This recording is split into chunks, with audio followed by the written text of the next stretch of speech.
Todo ocurrió una cálida noche de verano, de esas en las que, aunque la temperatura es agradable e invita a dar un largo paseo bajo la luz de las farolas, da la sensación de que todo el mundo se ha puesto de acuerdo para encerrarse en casa. Eran, más o menos, las 2 de la madrugada. Había pasado varias horas vagueando ante el ordenador, así que decidí que era momento de estirar los músculos haciendo algo de ejercicio, bajando a la calle para tirar la basura y fumar un cigarro, por ejemplo. Me calcé unas zapatillas de deporte, me dirigí a la cocina, saqué la bolsa del cubo y le hice un par de nudos. Tras cerciorarme de que no olvidaba llaves, mechero ni tabaco, cerré la puerta del piso y me dirigí escaleras abajo. Habría podido elegir tomar el ascensor, pero, teniendo en cuenta que a esos cacharros les suele dar por pararse de golpe, habría sido un error quedarme encerrado dentro con la única compañía de una maloliente bolsa de basura. Recorrí los pocos metros que separaban mi portal de los contenedores, disfrutando del ambiente de soledad que reinaba en mi calle, unido a la tenue iluminación y la invisible caricia procedente del asfalto caliente bajo mis pies. Tras meter la bolsa en uno de los cubos, volví a mi portal y, antes de entrar, encendí un cigarrillo, disfrutando de cada calada, mientras oía en la distancia el sonido de ambulancias y coches acelerando la banda sonora que suena de fondo cada noche en la gran ciudad que es Madrid. Mientras daba buena cuenta de mi cigarro, eché un ojo al gran edificio de viviendas que esperaba mi regreso, un bloque levantado a finales de los años 60, con paredes de ladrillo rojizo, 6 alturas y una planta de garaje bajo sus cimientos, similar a los cientos de edificios que, en aquella época, el Ministerio de Vivienda construyó en toda España. Junto al portal, aún se conservaba la placa que daba fe de ello. Mis padres fueron los primeros dueños de la casa. Tras el paso de los años, su afán ahorrador les permitió hacerse con un chalet en las afueras, por lo que yo, siendo hijo único, tuve la suerte de pasar a ser el dueño y único habitante de la vivienda. Cuando acabé el cigarrillo, tiré la colilla al suelo y entré en el portal. Por un momento, pensé en subir andando hasta el 5.º piso, donde vivo, pero la vagancia pudo más, así que llamé al ascensor. Cuando este llegó a la planta baja, entré en el habitáculo. Una de las curiosidades que tenía aquel edificio era dicho ascensor. No todos los bloques de viviendas de la época contaban con uno, y se consideraba una mezcla de lujo y suerte el poder llegar a casa en uno de estos chismes cuando se levantó el edificio. Esto hacía que la estructura fuese algo vieja, sus paredes, sus espejos y su cuadro de botones tenían más de 50 años. Lo que más me llamaba la atención de este último detalle era el correspondiente al garaje. Había un botón para cada piso, excepto para el sótano, en cuyo lugar había una cerradura. Todos los vecinos teníamos copia de la llave. El motivo era, según los constructores, evitar que el cálido garaje se llenase de mendigos por las noches. Miré aquella cerradura con curiosidad. Aquella vieja cerradura. Entonces, una idea se me pasó por la cabeza. En lugar de pulsar el botón del 5.º piso, eché mano al manojo de llaves que había en mi bolsillo e introduje la llave correspondiente. Para acceder al sótano, había que girar la llave hacia la izquierda, pero, ¿qué ocurriría si la giraba hacia la derecha? Hice la prueba. Nada. La cerradura hacía tope, como era de esperar. Cabezota de mí, volví a intentarlo, girando con más fuerza. Con mucha más fuerza. En ese momento, de forma inesperada, la cerradura cedió, poniendo el ascensor en marcha. Sorprendido ante aquello, fijé los ojos en el indicador luminoso. Mientras el ascensor descendía, aquel paso de mostrar un 0 a mostrar un -1. Pero, llegado a este piso, el ascensor no se detuvo. Durante casi un minuto, el trasto continuó bajando, traqueteando y rugiendo como de costumbre. El indicador luminoso mostraba 2 guiones intermitentes. Entonces, de repente, el ascensor se detuvo y su puerta se abrió. Ante mis ojos se extendía un largo y estrecho pasillo, apenas más ancho que el propio ascensor. La iluminación procedente del interior de este no bastaba para iluminar aquel pasillo, que era engullido por una tenebrosa oscuridad, y no se apreciaban escaleras que llegasen allí desde un piso superior. Hola. Mi voz retumbó por las paredes y desapareció en el oscuro espacio. A pesar de que la situación me imponía algo de respeto, la curiosidad ante el nuevo sótano recién descubierto pudo más. Decidido a investigar aquel lugar, encendí mi mechero y abandoné la protectora luz del ascensor. Me giré por un momento, y vi que, en aquella planta, no había botón para llamar al ascensor, sino una cerradura. Mosqueado, continué avanzando hacia la oscuridad. El ambiente era denso y húmedo, acompañado de una ligera fetidez. A unos 20 metros, el pasillo torcía hacia la derecha, desembocando en una galería a la que daban varias puertas, como en las cárceles que salen en las películas. Algunas puertas estaban cerradas y otras abiertas, y el suelo estaba lleno de polvo, cristales rotos y otros objetos. La mugre que invadía el lugar me disuadió de palpar la pared en busca de interruptores de luz, por lo que confié en la pequeña llama que portaba en mi mano. Al internarme en la galería, me agaché y acerqué mi mechero al suelo para examinar con más detalle qué eran aquellos pequeños bultos que pisaba irremediablemente a cada paso. Descubrí jeringuillas, trozos de probetas, piezas de rompecabezas infantiles, muñecas. Aquello resultaba de lo más tétrico. Me incorporé nuevamente, disponiéndome a analizar las pequeñas dependencias que rodeaban la galería. Uno de los detalles que percibí fue la falta de ventilación o iluminación exterior.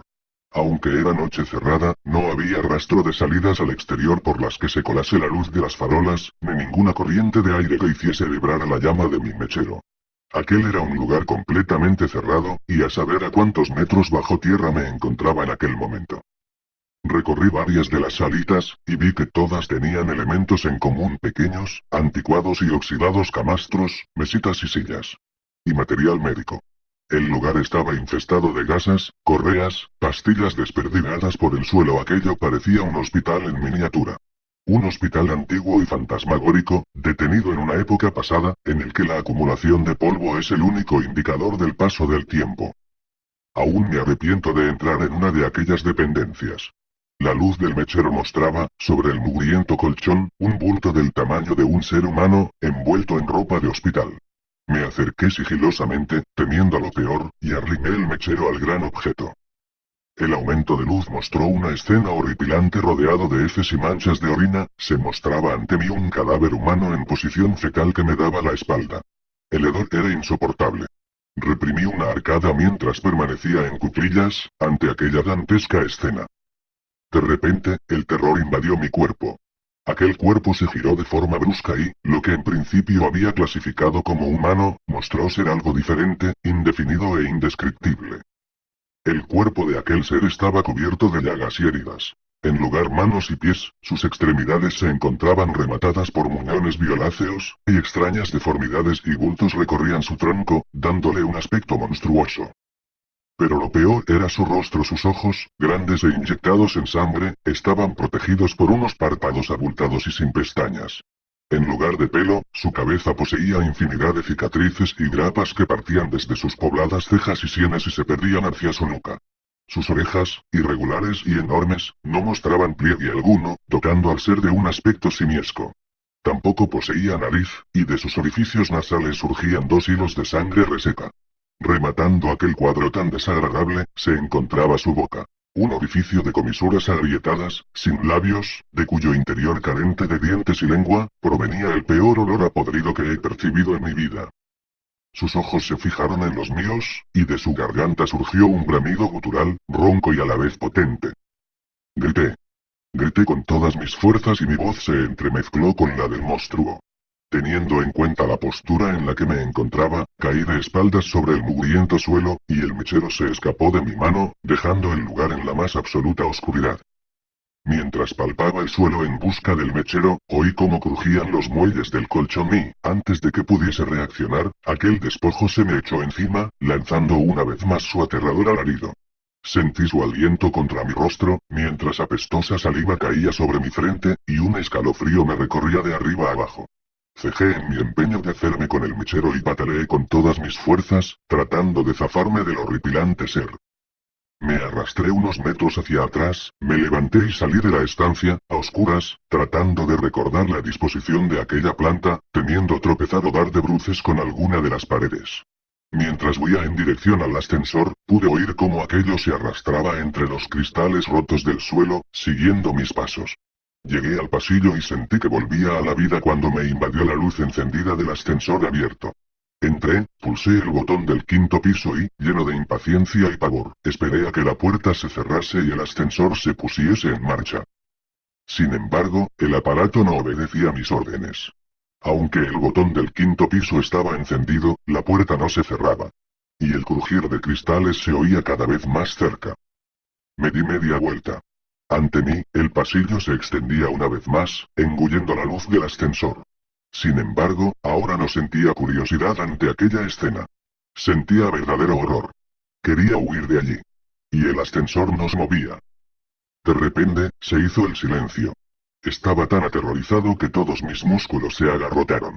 En ese momento, el ser surgió del pasillo oscuro, arrastrándose con una velocidad y una pericia insólitas. Venía hacia mí, mientras gruñía, jadeaba y chillaba como ninguna criatura conocida. Apreté repetidamente el botón del quinto piso, con pulso tembloroso, mientras el miedo me hacía llorar y la criatura se aproximaba rápidamente. Cuando estaba a punto de entrar en el ascensor, agité mi pierna ante él, lo que le hizo retroceder atemorizado, sin que apartase la vista de mis ojos en ningún momento. En ese instante, las puertas se cerraron y el ascensor comenzó su ascenso. Fijé la vista en el indicador luminoso, los dos guiones parpadeantes dieron paso a un -1, luego a un 0, un 1, etc. Algo más calmado, me miré en el espejo y fui consciente de mi aspecto. Mi rostro estaba cubierto de una mezcla de baba y mucosa sanguinolenta, mezclada con mis propias lágrimas. Cuando quise pasar el dorso de la mano por mi frente, descubrí que mis ensangrentadas palmas estaban llenas de cristales rotos, y comencé a sentir su dolor. Minutos antes, en aquel segundo sótano, el miedo no me había permitido ser consciente de cómo se habían clavado en mi piel. Llegué a casa y entré corriendo al baño. Los recientes recuerdos de todo lo que había ocurrido allí abajo se agolparon en mi mente, y no pude evitar arrodillarme ante el váter y vomitar la cena. Me di una ducha más larga de lo habitual, aún invadido por el asco, curé las heridas de mis manos, y esperé a que llegase el día, incapaz de dormir. A la mañana siguiente, cuando la luz del día se llevó todos mis miedos, llamé a un amigo que vivía en uno de los edificios cercanos. Dicho edificio era similar al mío, construido en la misma época, con la misma planta, y con un ascensor exactamente similar. Tras contarle la historia y soportar sus burlas, me aseguró que haría la prueba en su ascensor, y que me llamaría para contarme qué había ocurrido en su caso. Esperé su llamada intranquilo y, a los pocos minutos, sonó el teléfono. Era él, y su voz sonaba entrecortada y temblorosa. Bajo su casa también había un segundo sótano, húmedo y maloliente. Sin embargo, él no se había atrevido a adentrarse, y no tenía intención de hacerlo. No pienso volver a coger ese ascensor en mi puta vida. Eso fue lo que me dijo. Y la verdad es que su opinión coincidía al 100% con la mía. A pesar de nuestros temores, nos decidimos a investigar sobre el asunto. Así, dimos con el que fue por aquel entonces presidente de la constructora encargada de levantar los edificios. Hoy en día un ajado anciano con un pie en el cementerio. Tras varias reticencias, nos explicó el porqué de aquellos sótanos secretos. En 1966, la recién inaugurada central nuclear de Zorita, en Guadalajara, había sufrido una grave fuga en uno de sus reactores, provocando una nube radiactiva que se extendió por los pueblos de los alrededores. El régimen franquista no podía permitir que la opinión pública tuviese noticia de un fallo en su primera instalación nuclear, por lo que contactó con las parejas jóvenes del lugar, ofreciéndoles trasladarse a Madrid, a los inmuebles en los que mi amigo y yo vivíamos, pues a pocos metros se encontraba un hospital que podría seguir la evolución de dichas parejas y los hijos que pudiesen tener en el futuro. Para disimular aún más la situación, vendieron algunas de las viviendas a gente corriente que no tenía nada que ver con el incidente, como mis padres, o los padres de mi amigo, por ejemplo. Sin embargo, la intención del régimen era muy distinta. Conocedores de las secuelas que la nube radiactiva tendría en esta gente, vigilaron cada nuevo embarazo que se produjo entre ellos, supervisando su evolución y haciendo desaparecer a todos aquellos recién nacidos que sufriesen graves malformaciones. Aprovechaban la tranquilidad de la noche, para, haciéndose pasar por encargados de mudanzas, llevar a los bebés a su nuevo hogar. Aquellos sótanos, por otra parte, eran el lugar perfecto para realizar investigaciones sobre los niños, pues nadie sabía de su existencia. El propio mecanismo de los ascensores se había mantenido en secreto, recayendo la tarea de llevar a cabo revisiones y reparaciones entre técnicos elegidos por el propio régimen. Y una trampilla que solo se abría cuando el ascensor sobrepasaba el garaje, ocultaba el segundo sótano a quien hubiese podido asomarse al hueco. Sin embargo, tras la muerte del dictador Francisco Franco, se canceló aquel proyecto. Tratando de arrojar tierra sobre el asunto, los sujetos en experimentación fueron sacrificados, y toda documentación relativa al proyecto fue destruida. Casi todos los cabos quedaron atados. ¿Cómo que casi todos los cabos? Preguntamos mi amigo y yo a aquel hombre. Sí, dijo él. Resulta que, una vez, aprovechando el revuelo de los últimos días, mientras todo el mundo corría arriba y abajo tratando de hacer desaparecer pruebas y evidencias, uno de los niños desapareció sin dejar rastro, y nadie más volvió a saber de él. Mi amigo y yo nos miramos, aterrados. Nos despedimos del viejo y volvimos a nuestras casas. Y desde entonces, no he vuelto a subirme a un ascensor. Y, por si a alguien le interesa, vendo mi casa. Es un quinto piso, muy luminoso. Y, además, tiene ascensor y garaje.